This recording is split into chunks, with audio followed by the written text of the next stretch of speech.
रायपुर मुख्यमंत्री भूपेश बघेल कह रहे हैं कि गोलमोल जवाब दे रहे हैं।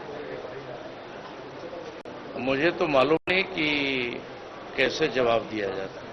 जिस प्रकार से गोलमोल जवाब हो, क्या गोलमोल जवाब हो?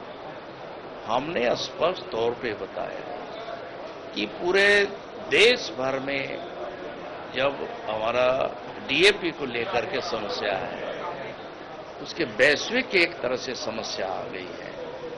इसके बावजूद हमारे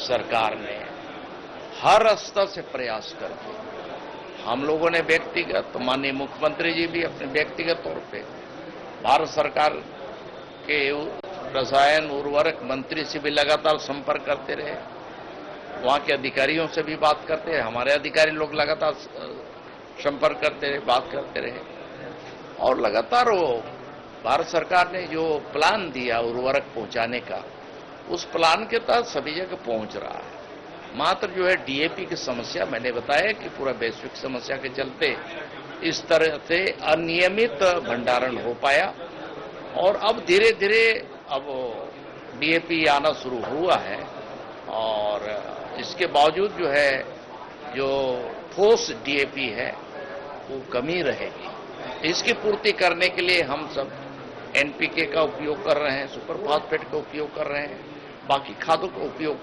करके जिस तत्व की कमी हम दूसरे खाद से कर सकते हैं, ऐसा मान करके किया जा रहा है। इसके बावजूद जो है उनको चूंकि राजनीति करनी है, तो इस तरह के मुद्दे को उठा करके वो सब कर रहे हैं।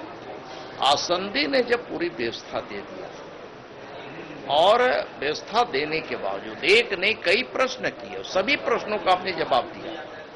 और जहां तक देखिए सहकारी क्षेत्र की बात हो या निजी क्षेत्र की बात हो, सहकारी क्षेत्र की बात है तो सहकारी क्षेत्र में हमने बताया तो 64% हमने अभी तक दिया था, और बाकी जो है हम निजी क्षेत्र को दिए।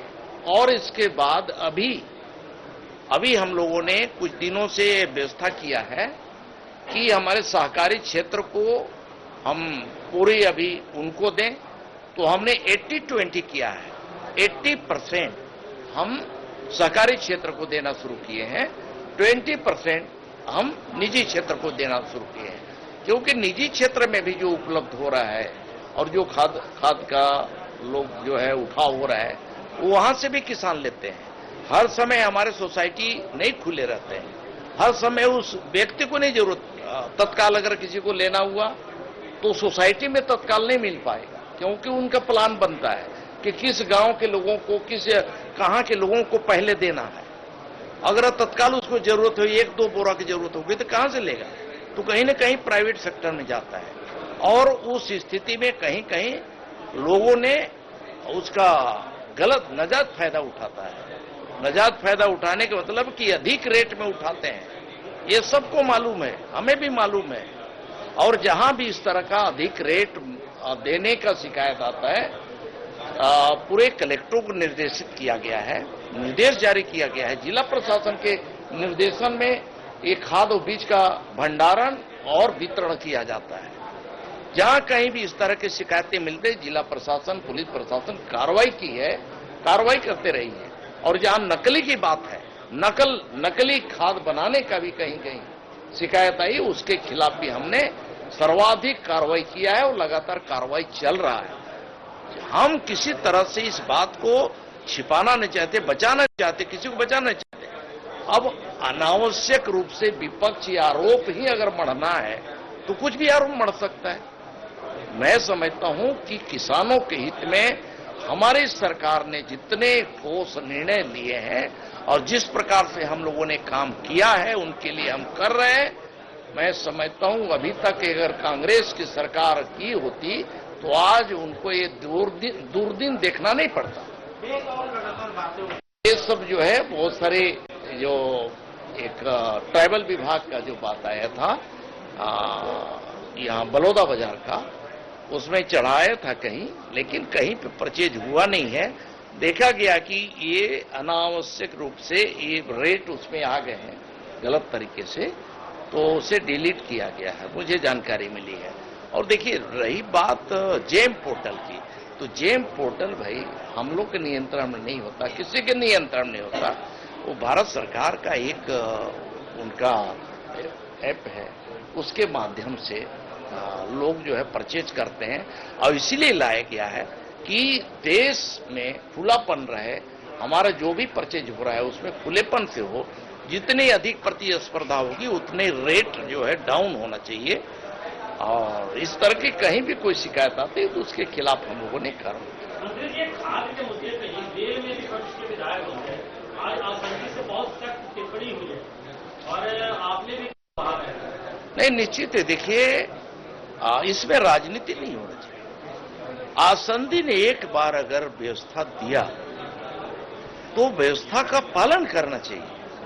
माननीय अध्यक्ष जी ने, माननीय आसंदी ने एक बार दो बार नहीं, कितने बार निवेदन किया, मजबूर होकर के उनको इस तरह से टिप्पणी करना पड़ा।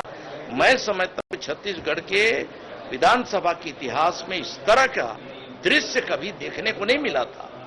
अगर एक बार आसंदी ने निर्णय कर दिया, सुना दिया, तो कुछ देर अपनी प्रतिक्रिया, अपनी गुस्सा, अपनी आक्रोश दिखा सकते हैं, लेकिन बार बार रिक्वेस्ट के बाद कि आप यहां सदन के बाहर चले जाएं, इसके बावजूद न जाना क्या दर्शाता है, क्या आचरण दिखाना चाहते हैं प्रदेश को। तो प्रदेश में जिस प्रकार से हम लोगों ने नियम बनाया, हम सब ने बनाया, सदन हम सबका होता है और मैं समझता हूं कि ये विधानसभा सत्र चलना तो विपक्ष का सबसे बड़ा अधिकार वहां पे बनता है, सबसे बड़ा एक अवसर होता है और उसको भी जानबूझकर के इस तरह से जाया करना मैं समझता हूं कि ये अच्छी बात नहीं है और इसमें कांग्रेस जनों को आपस में वो दिखाई दे रहा है कि किस प्रकार से आपसी मतभेद जो है अब उसके सदन के पटल में भी दिखाई देने लगा है। इसमें आपसी लड़ाई है, आपसी प्रतिद्वंदिता है। वो आपसी प्रतिद्वंदिता आप कांग्रेस कार्यालय में करिए, लेकिन सदन को अखाड़ा मत बनाइए, मेरा यही निवेदन है। ये इसी से जुड़ा हुआ सवाल है। भूपेश बघेल ने कहा सीज फायर हो गया है और डोनाल्ड ट्रंप को ढूंढ रहे हैं, इसकी वो इशारा कर रहे हैं, क्या लग रहा है? रहने दीजिए।